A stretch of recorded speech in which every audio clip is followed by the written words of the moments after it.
Got jitters about a big move? Anna knows the feeling. Last Saturday, Anna and her family moved to a brand new neighborhood. It was a big change, and Anna felt a little nervous about meeting new people. But her mum said, "Don't worry, Anna.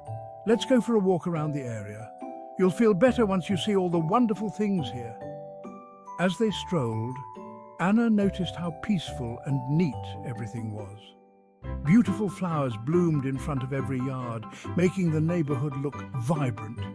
Suddenly, a friendly voice called out, "Hello!" It was Mrs. Green waving from her porch. She invited Anna and her mum for some lemonade. Grateful for the warm welcome, they accepted. Mrs. Green shared stories about the community picnic and the nearby playground full of kids. Anna felt excited because she loved outdoor activities. Then, a girl named Lily invited Anna to see her favorite treehouse in the park.